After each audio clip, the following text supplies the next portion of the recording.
Did it take a while for Christmas to assume a central position in Christianity? Well, Adele, that is an interesting question in which there are many explanations.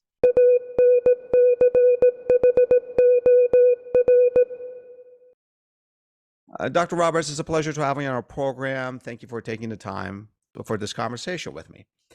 Uh, so, for most of us, Christmas is a grand celebration, but the grandness of Christmas in Christianity seems to me to be unique among world religions, although I'm sure many other religions observe and even celebrate the birth of their prophets. I can't I can't really think of any other one that imbues that celebration with so much grandness and so much sort of feeling and meaning, love, peace, charity, holiday. It's an event. It's a big event. So how did this happen? Well, so the grandness of Christmas, it depends in large part on what you mean by grandness, because on the one hand, we can define that grandness as a kind of celebratory experience. We might define it as the commercialization that has taken place with Christmas over the past several decades. Or we could define grandness in terms of the doctrinal importance of Jesus's incarnation to Christianity. And certainly from the standpoint of Christians, it is a very important, it is a grand thing. From the standpoint of the global economy in 2023, it's also a grand thing, but It for a is. very It different is. reason. Let's go to Christianity, doctrinal Christianity. Why is this a big part of the religion? Well, Christmas originates with Christianity, particularly in the gospel accounts of the birth of Jesus. The most detailed explanation we have of Jesus's birth in those gospels is by Luke, who was a Hmm. doctor but was also an early historian. He not only authored the Gospel of Luke, but he also authored the book of Acts, which accounts for the first few years of the Christian faith. Um, Luke, as well as other authors of books of the Bible, emphasize the critical importance of the birth of Jesus, and that Jesus is born not only is he God, but he is also man. And so for Christianity, the incarnation, which is what we refer to as the birth of Jesus, is critical in understanding that important doctrine. So we go to the Council of Nicaea, for example, the Nicene Creed or the Ancient Apostles' Creed, but the Nicene Creed kind of captures this That's best. about the 300s in That's Constantinople. yeah, Yeah. that's right. That Jesus is both fully God and fully man, and so the incarnation is really important for that, and it's really, I think, foundational for Christianity. Now that you explained that, I have to go and change the language of my question to you a little bit. Okay. I said many other religions celebrate and observe the birth of their prophets. I use that Mhm. word. But based on what you're saying, this is not about Jesus. The centrality of Christmas is not about birth of a prophet, is that he's man and God. And which leads me to my second question that I'd queued up to ask you. And this is why Christmas is so big. It's sort of, go ahead, please. Right. It's sort of the focal point, and in the story of Christianity, and the way most, and I'm going to use the word orthodox in our conversation, and I want to stress that when I use the word orthodox, I don't really mean Orthodox Christians, Eastern Rite Christians. I mean You mean orthodox as opposed, orthodoxy? right, Okay. orthodox as opposed to heterodoxy. Yeah, yeah, yeah. So for most Orthodox Christians, the birth of Jesus comes at the middle of their story of redemption. So the beginning part of that story of redemption starts and really with creation, and goes through the history of the Israelites over and over again, stressing the inability of human beings to lead a life of holiness that does not disobey God, or that they're always in a constant state of rebellion against God. Hmm. And so the incarnation is the centerpiece of that story, because through the incarnation, God is implementing his plan for the gospel and the plan for redeeming human beings, not based on their efforts, but redeeming human beings based on his efforts as both God and as a human being. So fully God, fully man. Um, you mentioned Nicaea, and we talked about its proximate date somewhere in the 300s. Did it take a while for Christmas to assume a central position in Christianity? Well, Adele, that is an interesting question in which there are many explanations. The Interesting. Luke's account in his gospel does not give us a date. Nowhere in Scripture is the date of December 25th mentioned. In fact, there's some question if even people in Palestine knew of the month of December at that period of time. So the date itself is not, it's not foundational. It's not critical to the exercise of the Okay. Christian faith. However, why December 25th came to be Yeah. chosen as the date is really an incredible, marvelous story in and of itself, because we don't exactly know. There is some evidence that as early as the 2nd century, that Christians in Antioch, which Antioch was the really the main center of initial Christianity. Antioch is where they were first called Christians. Not Jerusalem, because No, they were kind of in hiding throughout yeah. most of the time there in Okay. Jerusalem. It took them a number of years to get out. So their mission efforts went to Antioch, and there Christianity really began to blossom. There's evidence that somewhere in the 150s, 160s, 170s, that Antiochian Christians were honoring Christmas on December 25th. Wow, it goes back that far. The Yeah, 160s, that's pretty early in the history of Christianity. it is. And then what we have for subsequent accounts or recognitions, I like to use that word recognition if Hmm. I could, recognitions of some honoring of the birthday of Jesus typically come in the 5th and 6th centuries. And there it is just that. It's more of a recognition that people are already doing things to honor Wait, Dr. the Roberts, birthday of Jesus. using the word recognition as opposed to celebration, is that it? Right. I see. Because and that's kind of, I'm choosing that word Yeah, very yeah, carefully, because what form of recognition took place in the earliest days, earliest centuries of Christianity were probably times of fasting. And then by the 5th and 6th century, were beginning to be associated with some sort of feast. But probably they that's a were a major time of shift from focus. fasting to feast. Yes. Well, I mean, even throughout the ancient world and throughout other ancient religions, and certainly as typified in Judaism and in Christianity, Hmm. Hmm. fasting and feasting would often go hand in hand. Oh, okay. You would have a time of fasting, which would then be concluded with some sort of feast. And we see that kind of emerge with Christmas.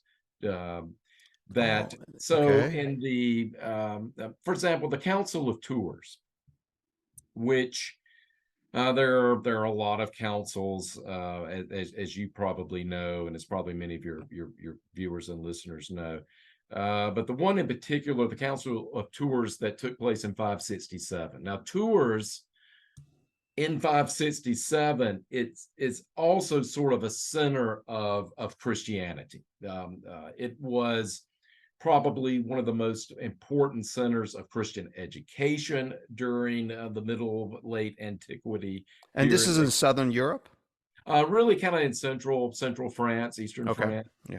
So it was from there that, like I said, a number of important doctrines were reaffirmed at that council. And there it is recognized that there is this season of fasting leading up to December 25th. And it Oh. was encouraged that monks should go through a period of fasting, excuse me, in anticipation of the honoring the incarnation, which in terms of Latin and subsequent translations, we would say was the advent Hmm. of Christmas. And Yeah. that was recognized as something already happening, and it was simply encouraged that that continue. I see. Even in Tours, about a century earlier, one of the bishops of Tours had, we know he probably recognized almost formally December as the birth date of Jesus. Dr. Roberts, from time to time, I either hear or read these sort of suggestion. I don't think there's any historical evidence or archaeological evidence. I'm not sure that one of the reasons why Christmas was chosen, the date of December 25th, is that it's sort of piggybacked on an existing Roman holiday. I forget what it's called, Saturnine or something like that. Well, What is sort of. the, do you, yeah, I'd love to hear your take on Yeah, that. it's sort of. And so I want to try and give maybe both sides of this Please, perspective, please. because the common rejection of December 25th being the birthday of Jesus is rooted a lot in what you've just described, that there was this pagan holiday. It was probably Mithraism. Hmm. Mithraism was the most popular religion during the 5th and 6th century, at the end of the Roman Empire, moving into the Byzantium, the period of the Byzantines. And so Mithra, the god of that religion, was said to have been born of a rock on, you want to guess the day? I don't know yours. December 25th. Yeah. December 25th. Yeah. Okay. And so that is one of the arguments, that this is not just coincidence, and it's much more than coincidence. Now, uh, the other side of the argument is that those who reject December 25th are really reading into the early days of the church the way Christian missionaries behaved at the end of antiquity and into the Middle Ages. During that period, a lot of popes insisted that their missionaries try and determine anything in local religious rituals or local religious forms or ideas that might just barely mimic anything about Christianity and the Christian faith. And To they make the capitalize. introduction of Christianity more palatable, more Right, familiar. right. Use Okay. that to kind of introduce various types of Okay. Christianity, forms of it, into these local areas. And that was prolific. That was all over the place in Okay. the 8th, 9th, 10th century. But in the early church, there was so much animosity to paganism and other Oh. types of religious forms. And when you look at the way these councils, like the Council of Tours, handled this, I mean, the same declaration in 567, where they encourage monks to honor that period of fasting, they're also saying you must stamp out anything resembling paganism. I So see. So that kind of goes against the suggestion that early church would have picked up 25th because of existing pagan right, practices. I see. And right, there's a whole different thing to comment here, if I may, Dr. Roberts, is that it doesn't matter based on what you were saying. It could be December 27th. I mean, the doctrinal reason for celebrating the birth of Jesus is more central than right, just what specific right, date. right. Interest. Right. And there's a strong tradition also in Christianity, beginning in late antiquity, that Jesus was born in March, Oh, which would coincide with March being the first month of the Roman calendar. It was normally assumed that Jesus was crucified in March 25th. Typically, though, there are other Christian traditions in late antiquity and the Middle Ages that pinpointed his birth in April. Protestants, critical of Roman Catholicism, after the Reformation, sort of picked up on this, and you'll actually even hear today a lot of Protestants using the book of Luke, saying, well, Luke talks about shepherds being in the fields at the time of Jesus's birth. Bethlehem was the center of the offering industry around Jerusalem. So Bethlehem is where they raised a lot of the sheep and other animals used for sacrifices in the temple. And typically those sheep would be out grazing in the fields in springtime when the grass is greened up. Interesting. So they're saying it couldn't be the same. Springing lambs. Yeah. Maybe it could also be argued that Luke says that because it was highly unusual, and so many other things that he relates in his gospel are unusual things. Yeah. He's a historian, Adele, right? Yeah. We're always looking for unusual things. That's right. That's right. So maybe that's in there as well. But it doesn't matter what the date. Yeah, I get it. We'll be back after a short break to talk about Christmas in pre-industrial America. We'll be right back. Dr. Roberts, how did Christmas enter America's culture? Well, that's an incredible question, and I really love that question because it gives me an opportunity as a historian to talk about not only what Christmas means to Americans over time, but how Christmas is a reflection, if not a microcosm, of the diverse regional cultural identities that characterize the American past. Wait, repeat that again. You say it is not a microcosm. That's what you said. No, I said it is. It really is a microcosm. Okay. It's more than just a reflection. It almost encapsulates all of these various regional and cultural forms that are so important, not only to early American history, but to America today. Okay. We think about culture wars, right? I don't know that many folks talk about culture wars that often. The 90s and the early 2000s. No, we didn't. I know we didn't. Yeah. But that sort of thing has always been a part of American life. It's there from the very beginning as settlers move up the James River from Jamestown. It's there in Plymouth. It's there across Massachusetts Bay and in other colonies. So each one of these major cultural groups are going to be bringing with them certain attitudes and traditions related to Christmas. Okay. In some places, there was a attitude of dismissiveness. Christmas?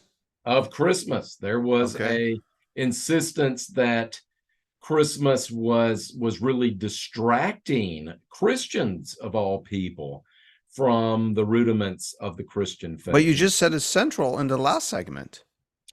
It is central to Christianity as a whole, but not necessarily with all groups of Christians. Over the course of Christian history for the past 2,000 years, some elements of the faith have emphasized Christmas. Some have emphasized the crucifixion and resurrection. Others have emphasized various aspects of Jesus's life. But there have been some that have downplayed our obsession with various parts of Jesus's earthly ministry. The Puritans being one of them. The Puritans would argue over and again that we should not just be celebrating or honoring Jesus's birth one day out of the year. We should be doing that every day out of the year. With our hard work, with our deeds. Exactly. Same thing with Easter. Easter was not something that was special just one day of the year for the Puritans. Jesus's birth, life, crucifixion, and resurrection. So what you're saying, if I may interrupt you, so Puritans come December 1620 to the Plymouth area, So let's say I visited Plymouth, let's say 1640, 20 years later, on December 25th. I wouldn't see big Christmas celebration, right? Well, when the Pilgrims come to Plymouth, the Pilgrims were a part of this same sort of attitude that there were too many festivities, too much celebration, that Christianity had lost its way because it was really focused on the experiential and not the relative doctrinal truths. And so the Pilgrims were separatists. And they wanted to separate from various forms of Christianity in order to pursue its purest form. So no, in the 1620s, if you went to Plymouth, you would not have really seen anything like a Christmas Day. For the Puritans, who were a part of the Church of England and wanted to purify the Church of England from its festivities, they too would not have celebrated Christmas in any robust fashion through the 1620s, 30s, and 40s. But Adele, the Puritans died off. They didn't last. So I guess in some ways Christmas won. Yeah. So which group of immigrants introduced Christmas to America? Or is that even the wrong question to ask? Not really introduced, it sort of grew. How do we approach this? Yeah, they all know of Christmas. I want to be clear about that. Every Puritan child would have heard the word Christmas. Yeah. The Anglicans are probably the ones who are most responsible for its widespread honoring. In the colonial period, it probably would have been associated with a period of fasting and feasting. And it would have occurred during that third week of December. Now, the Dutch Calvinists who settled the New Netherlands in what became New York, they had even more robust appreciation for Christmas. And it is the Dutch that really are going to be bringing in the stories of Saint Nicholas. Ah, interesting. Okay. Who, of course, based on Nicholas, the Bishop of Myra, really in present-day Turkey, and then the Dutch, the Dutch words for Saint Nicholas kind of got Dutchified over the centuries and became Sinter instead of Nicholas, Sinterklaas, which is where we get Santa Claus. Oh, interesting. So, was there a regional difference in America then? So, let's say, I don't know, it's Benjamin Franklin is a child. It's 1740. Well, actually, he's not a child by then, but a young man, and he goes from New England to South Carolina, where we have Anglicans, more Anglicans than you do up north. Does he see a difference in celebration of Christmas? Yes, he would have seen a significant difference. And he would have seen a difference in Pennsylvania to the degree to which Quakers did celebrate Christmas. It probably would have been an emphasis on the fasting side of it.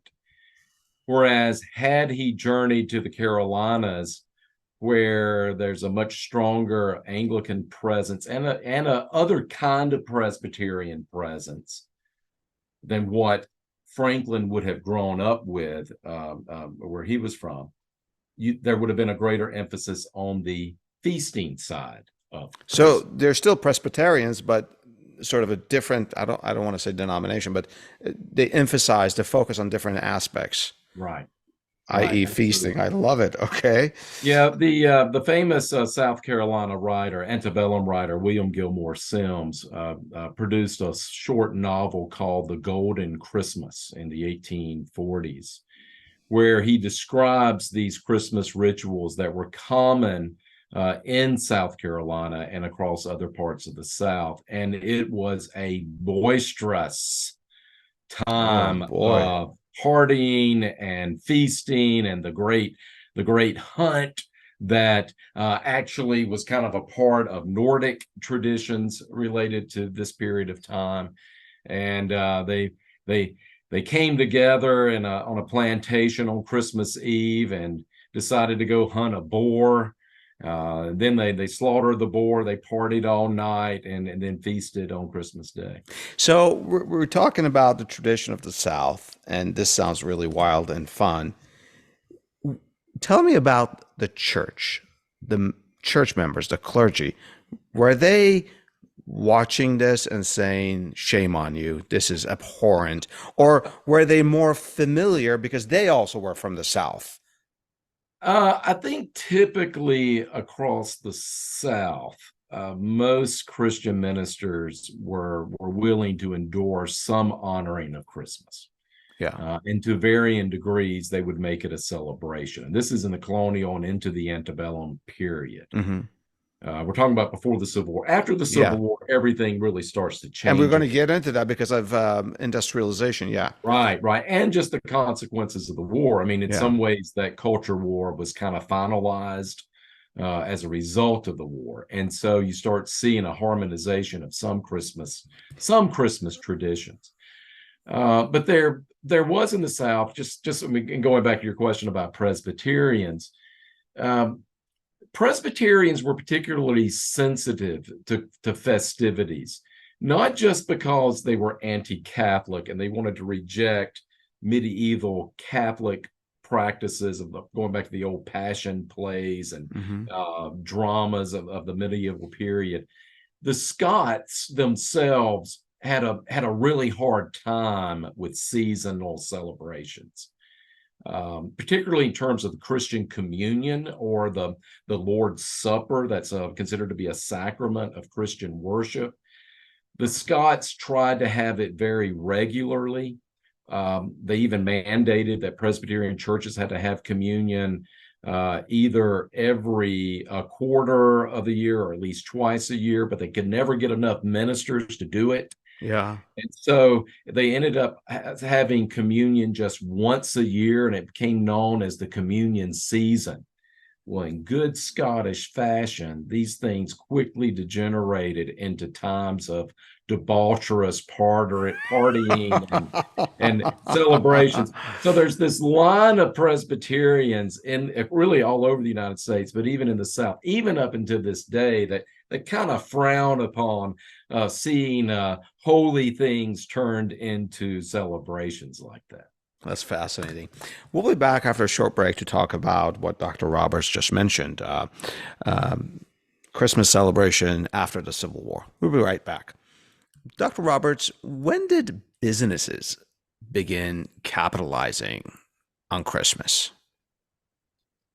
Well, they certainly capitalize upon Christmas today. Of course, yeah. It is estimated by economists, by the World Economic Forum, by businesses involved in currency transfers that in 2023, globally, between $1 to $2 trillion will be spent on Christmas. Now, that may include gifts, it may include travel, it may include food, and of course, it varies from country to country over where the emphasis is. I mean, in Nigeria, the emphasis is on food. In the United States, the emphasis is on presents. Now, that $1 to $2 trillion may not seem like a lot, but when you realize that those same economists and banks estimate that the global petroleum industry is somewhere fluctuating between $4 to $7 trillion. Jesus. We think the world rests on petroleum. You get some sense of how important Christmas spending can be. Okay, so how about, let's say, 1870, 1880? Well, it really begins to be commercialized in a robust fashion in the 1870s, following the Civil War, during Reconstruction. You start seeing stores marketing things toward Christmas giving, Christmas presents. R.H. Macy is usually given the title as the first man to put in a storefront windows a Christmas display.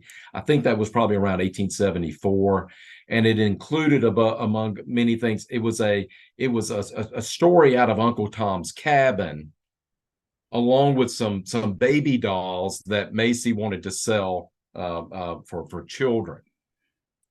But you really can't have storefront displays, Adele, until you have gas lighting.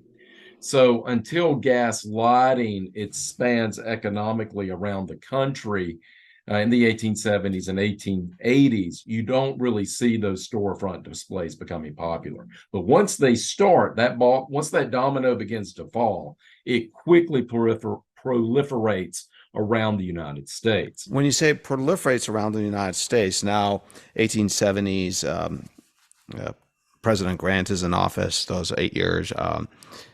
Would he have seen this proliferation up in Boston as well as, let's say, down in Savannah? He would have. I'm asking that question, by the way, in the context of our conversation in the previous segment where we talked about Puritans. Yeah, he would have seen that because in other parts of in all parts of the United States, by the time of the Civil War and immediately afterward, Christmas is going to be, and I'm going to now use the word celebrated. But the celebration will vary in level from region to region. Mm-hmm. Grant would have recognized it. Now, Adele, you and your viewers cannot hold me on account to this. Don't worry, we won't. Because I have now forgotten the important date. It was around this time that the first Christmas tree is used at the White House. I don't remember if it was Grant or maybe Cleveland, but Christmas trees are actually become popular in the United States in the 1870s. They're called German trees at first, and that becomes an industry. Yeah. I want to speak with you about the continuity of our Christmas culture. I know it's a big topic. We'd have to sit here for hours, but I'll approach the question this way. I'll pick 4 individuals. Would George Washington recognize our Christmas? So if we think historically over how Christians have practiced Christmas, it is usually a time of fasting, feasting, and thankfulness. George Washington would have definitely recognized the fasting side of this, and he would have recognized the thankfulness side of this. But when he is at Valley Forge, he's not going to be recognizing the feasting side of this. Yeah, and that's just not going to happen. Yeah. So how about that kind of begins I think the important part of our conversation. Yeah. How about let's say Andrew Jackson? Now we're talking about 1830s. Yeah, Jackson would have begun to recognize the feasting element of it, that Christmas was something to be celebrated, that it was a time in which there was a gathering of friends and family. Probably not a obsession, I shouldn't use that word, but an obsession with family like evolves after World War II. But he certainly would have recognized it as a special day in which there was some special meal being served and a time of joy, and probably a lot of liquor. Before I ask about the next president I have in mind, you said obsession with family sort of evolved out of World War II. Why World War II? Well, that's when you really begin to see, coming out of the Depression and into World War II, popular culture associating this holiday season with family togetherness. And of course, the movies are, I'll Be Home for Christmas. Of course. Holiday Inn and Bing Crosby and others singing these popular tunes, emphasizing family togetherness as something that is synonymous with the holiday season. It's funny. I would have never thought otherwise. So are you suggesting that prior to this development after World War II, Christmas may have been something more akin to New Year's Eve or something like that, where people celebrated in groups with friends? So, Adele, the way I like to think of it is that what Americans do, remember, thankfulness, fasting, and feasting. Yeah. We basically take those 3 things and we break them up across an entire holiday season, beginning with Thanksgiving and ending with New Year's. In fact, there's not a lot of fasting in the 20th century No, there's American not. holiday Yeah. traditions, but I would argue that we're starting to see that resurface in the 21st century because Oh, we are. in Okay. January we all join a gym and buy some diet. Okay. Yeah. Yeah. So so things like our celebrations that we have on New Year's Eve and New Year's Day in the antebellum period, in the antebellum South, that was what Christmas Eve and Christmas Day were like. In fact, even in the 20th century, in parts of the South, fireworks were associated with Christmas Eve and Christmas Day, Oh. not with New Year's Day. Oh. Okay. Um, you mentioned cultural wars, and one that really comes to mind that reached some sort of conclusion was the Civil War. So, would President Lincoln, in the middle of a war and in America that was fundamentally changing, recognize our Christmas? Well, that's an interesting question in light of what we now are beginning to Yeah. understand about Lincoln. I mean, if you go to Springfield today Hmm. and you visit To Lincoln's Illinois. home, right? You go to Springfield, Illinois, you visit Abraham and Mary Todd Lincoln's home, Hmm. you get a picture of a corporate lawyer on the make, someone who he and his wife wanted the latest technology, the latest fashion, the latest curtains, the latest wallpaper. In other words, you would get a sense of a family that was commercialized or at least commercializing. And yet, Abraham Lincoln is the man almost singular responsible for the modern American Thanksgiving. Yeah. That is where our contemporary Thanksgiving comes from. Hmm. Lincoln's Thanksgiving Proclamation in 1863. Though Jefferson Davis did have a proclamation in 1862 for the Confederacy a year earlier, but it's really Lincoln's that we count on. So he would have recognized that part of it, and maybe even get a few hints on the commercialized side. Interesting. Um, that's a part of Lincoln that I think most of us don't really appreciate, his personality. How about let's pick another president that's really on the cusp of modernization of our broadcast system? Teddy Roosevelt. We don't have the radio yet, but newspapers just ubiquitous. You get the morning paper, you get the afternoon paper. Right. I'm old enough to remember the afternoon paper still in San Francisco. Um, how about Teddy Roosevelt? He was a fun, good, rollicking guy.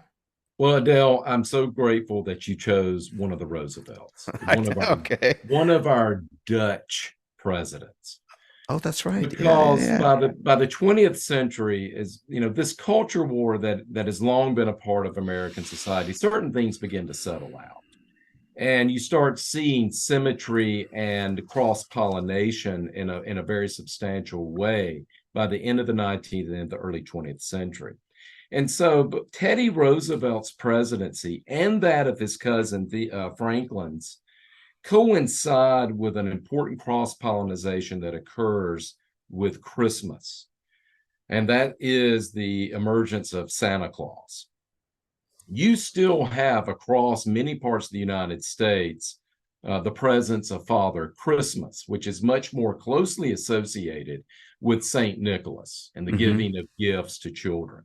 Many parts of the United States still celebrated St. Nicholas Eve and St. Nicholas Day, which I believe we are actually recording this on St. Nicholas Eve. Oh, So, really? and, Interesting. and December so, 5th. Okay. yeah, 5th and 6th is when it was usually celebrated. And so, but then you have the Dutch emphasis on Sinterklaas, which is kind of gets mixed in with various medieval traditions, even some non-Christian traditions that evolve into modern day Santa Claus. But Santa Claus really doesn't become Santa Claus until the late 1920s and really 1930, 1931, when a Southern beverage company, Coca-Cola,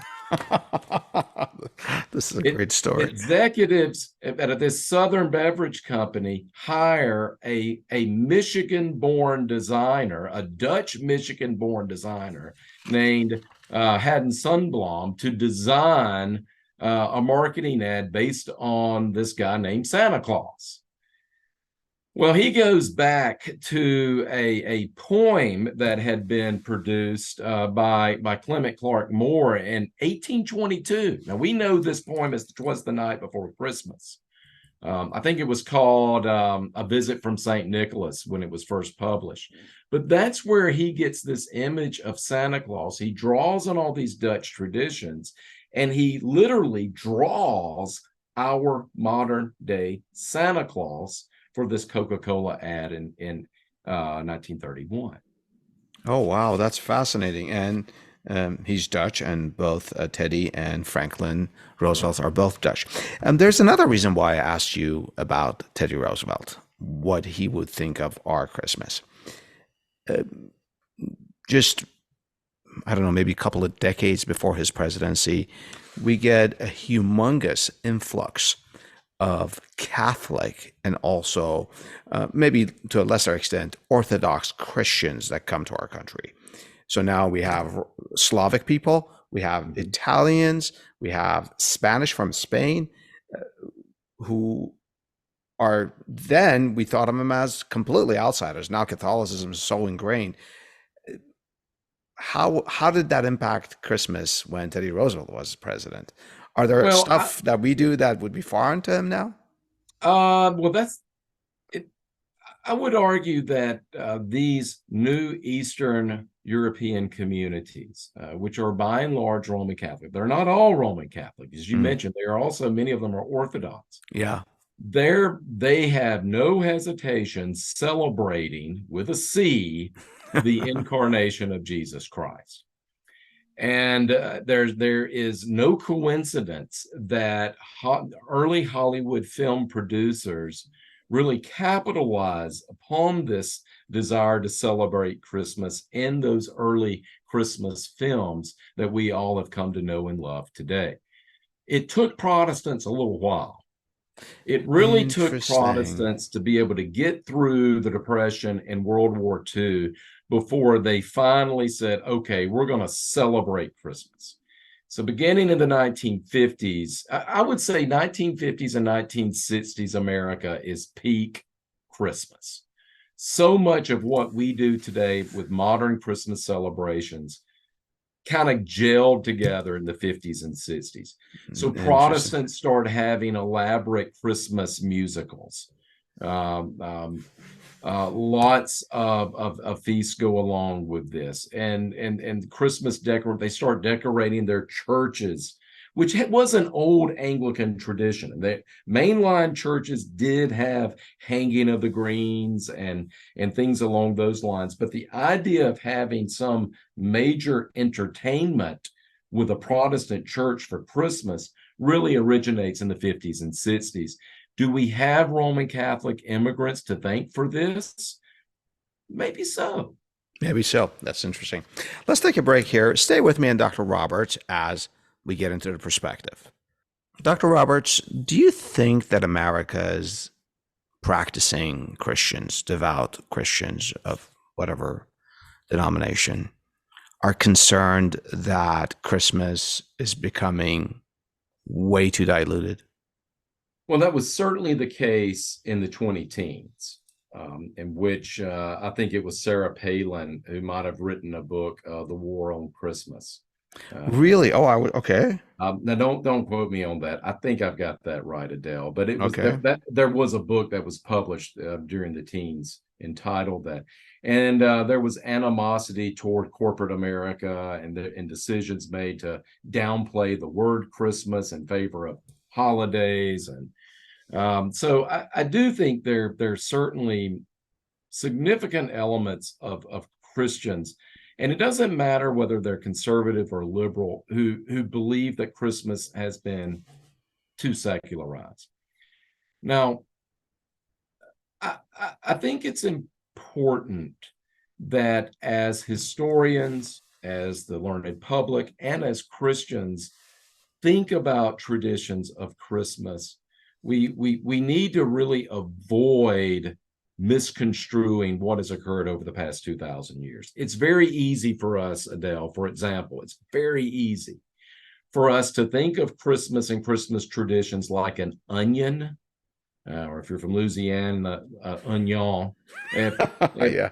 To think of it as this core religious principle or event upon which there are layers and layers of secular and other types of religious traditions added. I don't think that's a proper analogy of Christmas, at least not in the United States. So you don't I think think, okay, let me just I, listen before I ask. I think to use another culinary analogy, it's more like a broken emulsification. It Huh. still has very deep, meaningful religious elements, but they're side by side with things which are also important, but equally as secular as those are religious. And they don't always live in happy harmony. And there does seem to be competition between these things. But I'm not so sure that the secular side is always winning. I'm not so sure it's even winning today. Why do you say Um, that? well, I really got clued on to this thanks to a historian named Daryl Hart, D.G. Hart, in which he wrote a number of years ago that in 2015, Netflix offered a Christmas show. This was a time in which Miley Cyrus was the great popular performer, Yeah. and certainly not known for performance that most Christians would consider to be morally acceptable. Yeah. And yet Netflix had Miley sing a homage to the Christ child, Silent Night. And so Hart's argument was that this shows the continuing power of Christianity as a cultural force. Oh, interesting. That Yeah. it sort of reined in Miley Cyrus. There are not many things that have been able to do such a feat for our popular culture icons. And Let me share another aspect of this. When you and I started talking before we started the program, we were just chatting. I told you about my own background. I'm not Christian, and my family is not, but we always have a Christmas tree since childhood. We've always had it. I've been to Christmas Mass several times in the small town, Northern California, Los Gatos, then in Grace Cathedral in San Francisco. Is that a bad thing for Christianity that non-practicing peoples or groups come in? They're not taking away the tradition, but are sort of joining and have a sense of belonging to this tradition, but not the religious aspects of it. Does my question make sense? Oh, it makes perfect sense. Yeah. I think now, as a practicing Christian, my answer is anytime you have people who pay homage to Jesus, that is a good thing. Yeah. As a historian, I also believe that it does show the ongoing relevance and power of religion to captivate the human imagination. There is this yearning that Christmas satisfies, and not just in the United States, not just in Europe, but really in all parts of the world. Yeah. It really says something about the human condition, I think, and I think it says something that is very beneficial. If soldiers in World War I could agree to peacefully lay down their arms and enjoy a day of truce on Christmas Day, that means something really important. Isn't that a great story? In 1914, they literally stopped fighting. Officers had to come in and intervene so that they fight. And for the record, when I have attended Mass on Christmas Eve, it does have great value. It's a moment of reflection. It's a moment of spending time with family and community. And I don't think you need to be a practicing Christian to really benefit from that. And so I think it has a lot of value for everyone, but you already knew that. If you wanted our audience to remember just one point about Christmas in America, what would it be? Well, I believe that Christmas represents many of the best things about American civilization. It represents, like I said, this emulsification. People are able to practice various customs and traditions and keep the sanctity of those customs and traditions without forcing others to sacrifice theirs.